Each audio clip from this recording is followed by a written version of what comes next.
बिस्मिल्लाहिर्रहमानिर्रहीम। अस्सलाम वालेकुम। उम्मीद है जी आप खैरियत से हैं। और हमने चैप्टर 11 स्टार्ट किया हुआ है 10th क्लास का। हमारा आज का जो आर्टिकल है वो बिल्कुल बेसिक है।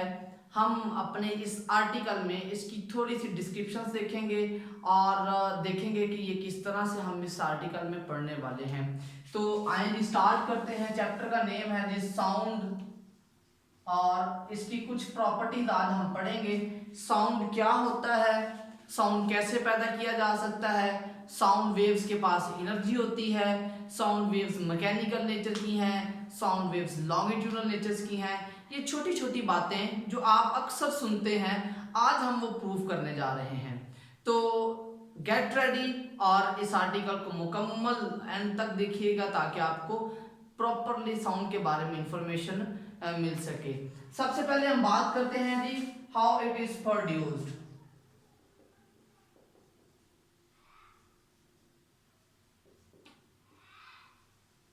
साउंड को प्रोड्यूस कैसे किया जा सकता है, बहुत सिंपल सी बात है। आप इसी बोर्ड को ऐसे थोड़ा करते नॉक करते हैं, आपको आवाज आई होगी, ठीक है। अगर नहीं भी आई तो फील करें जी मैंने इसे नॉक किया है। देखिए साउंड को प्रोड्यूस करने के लिए क्या चाहिए, एक बॉडी चाहिए जो वाइब्रेट कर सकती हो। मेरे पास ये बॉडी थी, इसने वाइब्रेट किया होगा। और दूसरी बात, ये साउंड आप तक इस माइक के थ्रू पहुंच रहा है या मुझे सुनाई दिया है तो कान के थ्रू। यहां से यहां तक एक मीडियम है जिसे हम एयर बोलते हैं। वो जो मीडियम है वो भी जरूरी है। तो साउंड वेव्स जो होती हैं उनको प्रोड्यूस करने के लिए क्या क्या दो चीजें चाहिए। एक तो चाहिए आपको वाइब्रेटिंग बॉडी, और नंबर 2 पे आपको चाहिए जी इसमें मीडियम टू फ्लो। अच्छा जी, दो चीजें हमें चाहिए, एक चाहिए थी वाइब्रेटिंग बॉडी और दूसरी हमें चाहिए थी मीडियम जिसमें से वो फ्लो कर सकता है। तो आपको एक चीज तो पता चल गई कि साउंड वेव्स को प्रोड्यूस करने के लिए हमें क्या चाहिए, एक वाइब्रेटिंग बॉडी चाहिए और दूसरा हमें क्या चाहिए, मीडियम। वाइब्रेटिंग बॉडी से मुझे बात याद आ गई है, ढोल तो आप लोगों ने अक्सर देखा ही होगा। तो ढोल जो है वो वाइब्रेट करता है, उसके वाइब्रेशंस की वजह से आपको क्या सुनाई देता है जी, साउंड सुनाई देता है। इसी तरह आपके कानों के अंदर यहाँ पर्दा होता है जिसे ईयर ड्रम बोलते हैं। ईयर ड्रम जो है वो वाइब्रेट करता है, हमारे नर्व इम्पल्सेस जो होती हैं वो साउंड रिकग्नाइज करके हमें बताती हैं जी ये बोला जा रहा है। जैसे अभी आप अगर ये लेक्चर सुन रहे हैं तो आपको ज़रूर पता चल रहा होगा जी हमने फिजिक्स स्टार्ट की हुई है। तो ये बेसिकली आपके ईयर ड्रम्स ने एक नर्व पल्स दी, तो वो ऑडिटरी नर्व जो है आपके ब्रेन में गई, वहां पर जाके आपने बता दिया जी हम फिजिक्स पढ़ रहे हैं और उसमें साउंड को डिस्कस कर रहे हैं। नंबर 2 जो बड़ी इंपॉर्टेंट बात है वो ये कहता है इज इट कैरी एनर्जी, क्या इनके पास एनर्जी होती है, अगर होती है तो कैसे प्रूव कर सकते हैं। इसके लिए ना एक चीज छोटी सी याद रखें जी, हमारे पास एक ट्यूनिंग फॉर्क है। ट्यूनिंग फॉर्क जो है ना फिजिक्स में साउंड वेव्स प्रोड्यूस करवाने के लिए यूज किया जाता है, ठीक है। ये एक इंस्ट्रूमेंट है, वो कुछ इस तरह से उसकी ड्राइंग है, ठीक है। मैंने ये ट्यूनिंग फॉर्क आपके पास यहाँ पर ड्रॉ कर दिया है। इसको ना आप किसी रबर पैड के ऊपर हिट करेंगे तो इसके ये प्रॉन्ग्स जो हैं वो वाइब्रेट करते हैं, और कान के पास लेके आएंगे ना तो टी की एक आवाज आप तक पहुंचती है। ये वही आवाज है जो कान पर थप्पड़ लगने से भी आती है, सॉरी। तो एग्जांपल मैंने वैसे तो एक्सप्लेन की है। अच्छा इसमें क्या होता है जी, ये ट्यूनिंग फॉर्क है, कहता है यूं है कि आप इसको जब हिट करेंगे तो हिट करने से ये क्या करेगा, वाइब्रेट करेगा, ऑसिलेट करेगा। इसकी हिट से वाइब्रेशन जो होगी, जो ऑसिलेशंस होंगी, वो उनके पास एनर्जी होती है। बेसिकली तो वाइब्रेशन से हमें एनर्जी मिलती है ना। तो वो कहता है जब आप इसे हिट करते हैं तो हिट करने से आपके पास क्या होगी, वो एनर्जी आएगी। तो वो कहता क्या है जी, आप एक ना पेंडुलम लें, यहाँ पर एक पेंडुलम है और मैं इस पेंडुलम, ये अभी रेस्ट पर था, इसके करीब क्या लेके आया हूँ, एक ट्यूनिंग फॉर्क लेके आया हूँ। ये जो ट्यूनिंग फॉर्क है वो ऑसिलेट कर रहा था, ऑसिलेशन में उसका ये प्रोंग इधर मूव करता है और ये प्रोंग इधर। ये ब्लैक लाइन उसकी मीन पोजीशन है। ये जो ब्लू लाइंस मैंने ड्रॉ की हैं ये उसकी एक्सट्रीम है। कहता है आपने इस ट्यूनिंग फोक को उसके साथ टच नहीं करना। जब आप टच नहीं ना करते, इसकी वाइब्रेशन से जो एनर्जी होती है वो उस पेंडुलम को मिलती है। अब पेंडुलम क्या करता है, वो स्लाइटली क्या करेगा जी, डिस्प्लेस हो गया। पेंडुलम का इस तरह से डिस्प्लेस हो जाना हमें इस बात की तरफ निशानदही करता है कि साउंड के पास एनर्जी होती है, साउंड वेव्स के पास एनर्जी होती है। वही एनर्जी उसने पेंडुलम को ट्रांसफर की थी, तो उसके ट्रांसफर करने की वजह से वो क्या हो गया जी, आगे मूव करना शुरू हो गया। इसको हम लेबल कर देते हैं जी, दिस इज ट्यूनिंग फॉक, और ये उसके प्रॉन्ग होते हैं, दिस इज पेंडुलम। अच्छा जी, हमने दो बातें सीखी हैं कि साउंड को कैसे प्रोड्यूस किया जा सकता है और साउंड वेव्स के पास एनर्जी होती है। उसकी अगली बात हम सीखते हैं जी, they are mechanical. Sound waves are mechanical. मैंने एक क्वेश्चन मार्क लगा दिया है। बेसिकली इस क्वेश्चन मार्क का कतन भी मकसद सवाल नहीं, बल्कि इसका मकसद ये है कि हम साबित करना चाह रहे हैं या हम जानना चाह रहे हैं। तो हम इसके बारे में एक इंफॉर्मेशन कलेक्ट करते हैं जी कि whether sound waves require medium for the propagation और नॉट। एक छोटा सा एक्सपेरिमेंट है। छोटे बच्चे जब आप होते थे तो आपको पता है एक ड्रामा सीरियल लगता होता था पीटीवी पर, एनक वाला जिन। उसमें ना ये एक जकूटा जिन होता था, उसके पास इस तरह का एक जार था। चले आप लोग शायद इतने पुराने नहीं हैं, लेकिन फिर भी इमेजिन करें जी, ये आपके पास एक जार है और इस जार के जो है ना, हमने इस जार को अच्छी तरह से बंद किया हुआ है। ऊपर से दो वायर्स इसी कॉर्क के थ्रू पास आउट करवा के इसके अंदर ना हमने एक बेल लगाई हुई है, और यहां पर हमने एक छोटा सा वैक्यूम पंप लगा दिया है।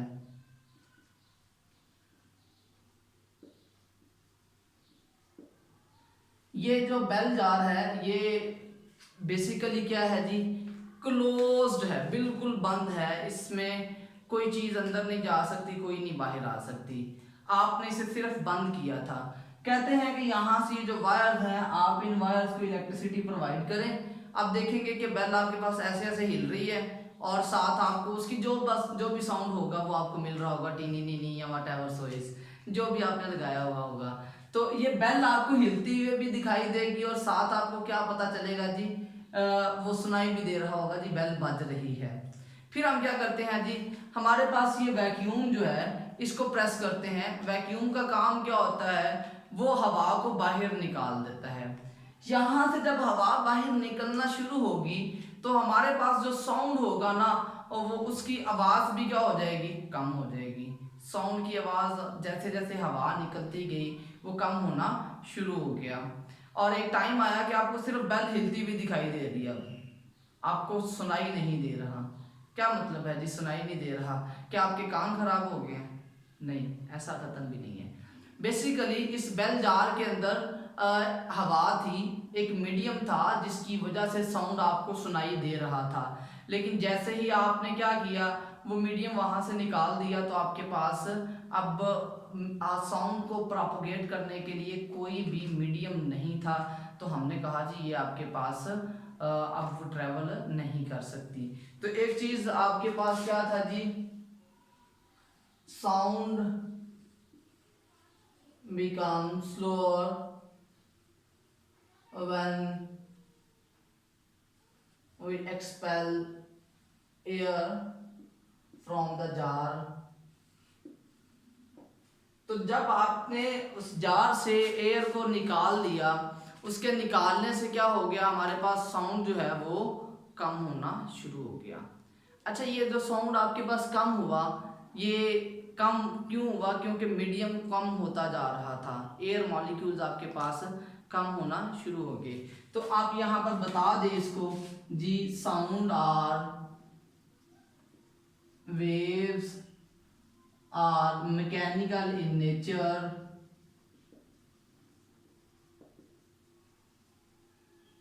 and they require a medium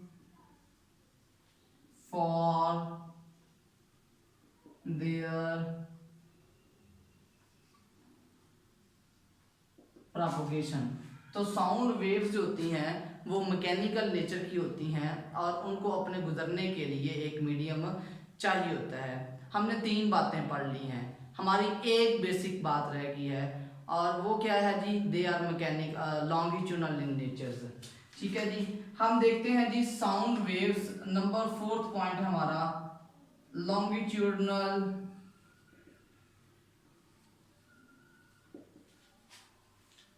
nature of sound waves. Sound waves का लॉन्गिट्यूडनल नेचर। लॉन्गिट्यूडनल नेचर्स में क्या होता था, लॉन्गिट्यूडनल नेचर में ये होता है कि जब आपका साउंड ट्रेवल करता है तो वो कंप्रेशंस और रेयर फ्रैक्शंस बनाता है। वो कंप्रेशंस और रेयर फ्रैक्शंस कैसे बनाता है, यहाँ पर मैं 3 डायग्राम्स बना रहा हूँ। उन 3 डायग्राम से आपको ये चीज़ें समझ आ जाएंगी। पहली डायग्राम ये है कि आपका ट्यूनिंग फॉर्क जो है वो अपनी रेस्ट पोजीशन पर है और एयर मॉलिक्यूल जो हैं वो कहाँ पर हैं जी, एक पर्टिकुलर प्लेस पर अरेंज्ड हैं। उसके बाद सेकंड ये है, शायद 3 मैं पैरेलल बना ना सकूं।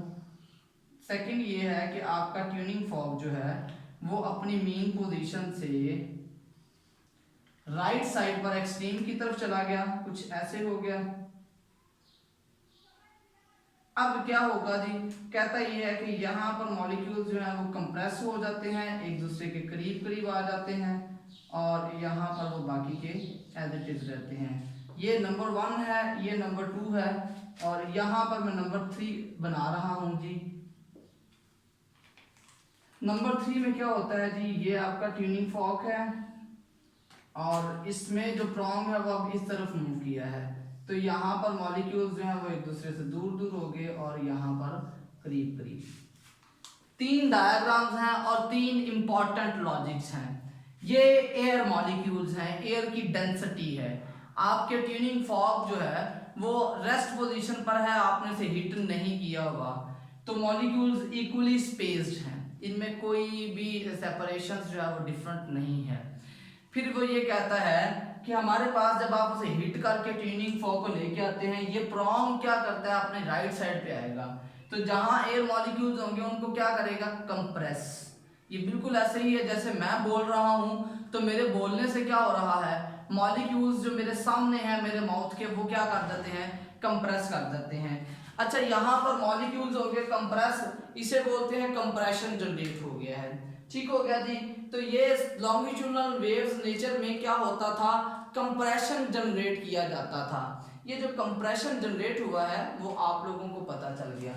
थर्ड में क्या होता है जी, जब ये प्रॉन्ग यहाँ से इधर जाएगा, अब अपनी लेफ्ट साइड वाली एक्सट्रीम पे चला गया, तो मॉलिक्यूल्स क्या करेंगे, वो सडन एक्सपेंशन की तरफ जाएंगे। इसे बोलते हैं जी, ये कंप्रेशन है और ये आपके पास क्या बन जाता है, रेयर फ्रैक्शन। तो कंप्रेशंस और रिफ्रैक्शंस की फॉर्म में एयर डेंसिटीज चेंज होती हैं। तो हमारे साउंड के ट्रेवल करने से एयर मॉलिक्यूल्स की डेंसिटीज में वेरिएशन उसी तरह से आती हैं जिस तरह से साउंड वेव्स लॉन्गिट्यूडनल वेव्स में कंप्रेशंस और रेयर फ्रैक्शंस बनते हैं। तो इस तरह की जो चेंजिंग्स आती हैं उन्हें हम कहते हैं longitudinal natures of sound waves. तो साउंड के ट्रैवल करने से एयर की डेंसिटी में जो चेंजिंग्स आती हैं उससे हमें पता चलता है कि साउंड वेव्स जो हैं वो लॉन्गिट्यूडनल नेचर की होती हैं। तो स्टूडेंट, ये हमारे साउंड से रिलेटेड पहला आज का आर्टिकल था और इस आर्टिकल में हमने इन चीज़ों को बहुत थॉरली, बहुत डिटेल के साथ स्टडी किया है। अपना बहुत ज़्यादा ख्याल रखिएगा जी। अल्लाह हाफिज़।